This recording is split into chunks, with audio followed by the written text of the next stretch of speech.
Olá, investidores! Nesse segundo vídeo a gente vai continuar falando sobre o nosso fundo, de portfólio Renda Mais da Mauá, que é destinado para o público em geral. Mais especificamente, nesse vídeo, a gente vai explorar os principais pontos positivos e negativos desse fundo.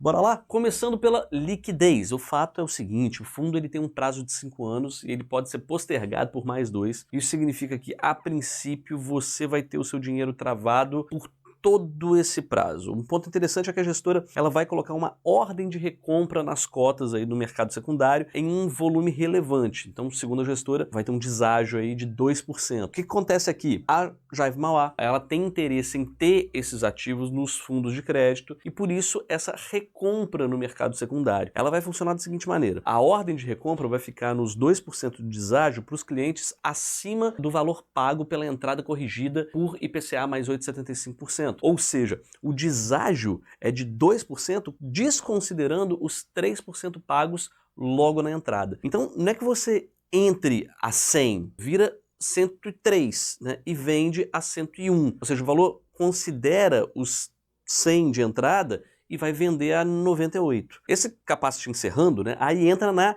esteira, que é da tesouraria da corretora. Aí a liquidez via corretora existe, independente dessa ordem da gestora, e o deságio pode aumentar ou, quem sabe, até diminuir. A Mauá fez uma parceria com a Basel Properties, que é uma gestora de fundos imobiliários, com foco mais em clientes institucionais e não no varejo como um todo. Então, a Mauá Lages, o Mauá Lages, esse fundo, ele vai comprar alguns prédios corporativos dessa companhia, que é a Basel. Então, a Mauá montou uma estrutura de cota sênior e de cota subordinada, em razão da operação se assemelhar aí a uma operação de crédito, e a Basel, enquanto gestora atual dos ativos, ela vende os ativos e ela aporta os 100% da cota subordinada. Então, a cota subordinada ela fica com o vendedor, o vendedor passa a ser o devedor da cota subordinada, e além disso a Basel vai ficar como consultora imobiliária do fundo para fazer aí a gestão desses ativos, que ela já faz aí já há bastante tempo. Então, esses ativos todos foram adquiridos antes da pandemia pela Basel,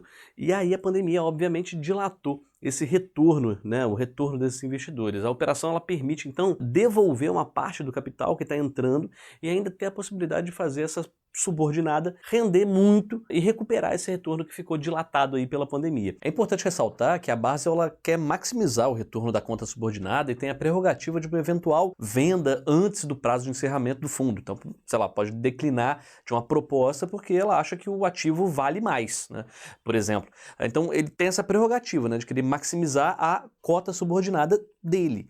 A partir do 5º ano e um dia, isso já muda. É aí que o processo acontece, muito parecido com uma execução de uma garantia. Uma das preocupações que sempre a gente tem é a ideia da concentração dos ativos e dos inquilinos. E o motivo é óbvio, porque se esse inquilino sai, ele é bem concentrado nele, isso muda totalmente a vacância, consequentemente muda totalmente o valuation dos ativos. Então, quando a gente para analisar a concentração de inquilinos do fundo da Mauá, a gente percebe que a maior concentração é de 5,1% para G4 Educação, e aqui é importante ressaltar que essa é a concentração por locatário financeiro, Então é realmente bastante pulverizada, isso a gente consegue ver. São mais de 50 locatários aí com contratos longos. Também não tem nenhum contrato atípico, que sejam acima de mercado, e isso representa risco de queda significativo de receita. Olhando para o portfólio, um ponto interessante de analisar é a vacância, porque a vacância desse portfólio durante a pandemia. No momento mais crítico da pandemia, esse portfólio chegou a 40% de vacância. Então, na média dos piores 12 meses, ficou em 5%. E hoje tem 2% de vacância. Então, pessoal, aqui nesse segundo vídeo, a gente teve como objetivo levantar os principais pontos que a gente vê como positivos e negativos dessa oferta. Fica ligado que no nosso terceiro vídeo a gente vai fazer uma última reflexão e finalmente dar a nossa segunda opinião sobre esse fundo. Então, fica aqui com a gente e até mais.